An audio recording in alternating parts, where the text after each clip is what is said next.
Greetings and welcome to your Biological Sciences course. I am Professor Febres, and the purpose of this navigational video is to help you navigate the course and make sure that you guys are able to find everything. First thing you need to do is go to your syllabus, as I'm doing. Syllabus will open. All the information for the course is found in here.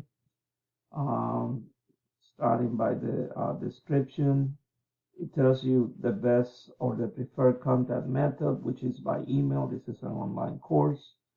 Um, Emails are forwarded to my phone, so I should reply to you quickly unless I am teaching another class or in a conference. I will email you back as soon as I see the email. If I don't have the answers to your questions, immediately I'll let you know, and you should get a reply from me within 24 hours after that. The required material for this book. So you need the book, which is actually the title is here. What is Life? A Guide to Biology. It's the fifth edition. It's a new edition. And there's two ways you can access this book. One is purchase the access code from the bookstore, and that'll give you access to the book in an e-text form, and it will also give you access to it's called Achieve, which it has practice exercises, and if I want to, I can set up my course on that platform, the Achieve platform, which has exams, quizzes, etc. But I will tell you right now that my course is set up on the Canvas platform. So I will not be using that Achieve platform for this course. And if you get these access code, don't feel like you're paying extra, because the book, if you buy it as a hard copy, price I think is about the same. It doesn't change much. I think it's cheaper to buy the access code, but don't quote me on that. Just do your own research. But what I'm trying to say, what you need for this course is the book, whether it is on the e-text form or the hard copy. If you get the e-text form or you get the access code, the advantage you have is that you have that extra materials to practice on your own. It will not be graded by me. But if you don't have that, then you're also okay. The other required access code you need is the one for the virtual labs, the Hayden McNeil Lab Simulation access code. Do remember this course it has a lab component. It's a requirement. You must complete 80% of this lab, so this access code you need to purchase. Good news is you do not have to come to campus to complete these labs. These labs are completely virtual, so you don't even have to pay a lab fee for this course, but you do have to purchase this course or the access code for this platform. And the instructions on how to register are in there, and I'll tell you a little bit more about it in a few. Um, let's see, then we go down to the no-show attendance deadline policy. You must email me acknowledging that you review this syllabus by October the 5th. This is one of the three required attendance assignments that I have posted for this course. If you do not email by October the 5th, then I'll email you and ask what's going on. And if you don't reply quickly, then you may be dropped from the course. This is actually something that it is required. If you have taken an online course before, you know that all professors, we have to do this. Grading and makeup policy. This course is made out of 4 exams, 1 final essay, 7 quizzes, 14 virtual labs, and 5 discussion forums. Percentages for each one of the different types of assignments are in there. Notice highest percentages are the tests and the labs. So labs, once again, they're very important. They need to be completed. Makeup policy, guys, I know we live in a busy world, and some of you work and have other obligations. So if you miss a quiz, you miss an exam here and there, I do have a makeup week to make those up. Um, Try not to miss too much because then you fall behind. And this course being a short uh, term semester course, you don't want that to happen. Then it gets kind of out of control. So try to stay up to date. But if you miss one here and there, I do have a makeup week. And so read the policy for makeup in there. And if you have any questions, you can email me and I will clarify. Withdrawal policy, hopefully no one will need to use this, but it's November the 12th. Um, and the schedule for the course. So important information here. So the first week, which it says 26, but it starts tomorrow, the 27th. I'm doing this on a Sunday, the 26th. All you have to do this first week is email me with the acknowledgement that you have reviewed the syllabus. Go to and I'll show you where all this is. You know, it's all in one module, so you cannot miss any of the stuff that are due. But go to the link for the discussion forum and make sure you introduce yourself to your classmates um, and answer the questions that are posted on that forum.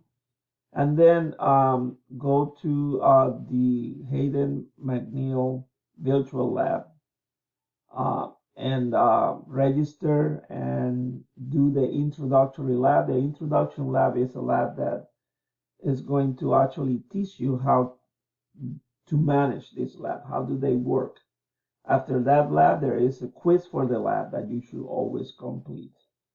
And once again, I'll show you how to get to those. But this is actually what you should be doing the first week. Now, because this is a short third semester course, it's only 8 weeks. The material has been divided like, oh, well, let me say it another way. So you do have to complete 2 modules every week. Usually my course, students complete 1 module per week, but this one is 2 modules every week. And what I have done is I have actually taken some things out to make sure that they're not that intense. But the week starts on a Sunday. Like, for example, for the first week, for the first module here, or it'll say module 2 because the first one will be the introduction one. So it starts on Sunday, October the 3rd, and it finishes on Wednesday, October the 6th. So you have from Sunday to Wednesday to finish all material related to this module. Then on that same Wednesday, the next module opens and you will have until Saturday. So you will have work due every Wednesday and every Saturday. And that will go on all the way until October 31st. After October 31st, because these modules, they have more material, then you will have the whole week to complete each one of the modules, and work will be due on Saturday. And I will email you every week, reminding you of these things. So it's not like you have to remember all of this from the get-go. But you will hear from me like once or twice a week in order to remind you about these things. Let's go quickly over how to access the material for this course. You access them through modules. So if you click on modules, that'll take you to the modules for the course, and material for this course, it is within those modules. You got the orientation module. You got the week 1 module, which it has all of the assignments you have to submit during this first week. It has the discussion forum I told you about. It has a reminder for you to email me acknowledging that you reviewed the syllabus.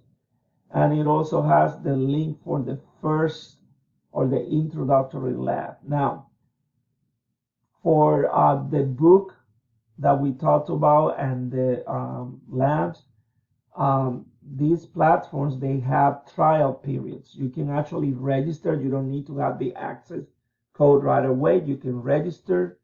And yeah, I think each one of them will give you a 2-week trial period. So it will give you time to get your permanent access codes.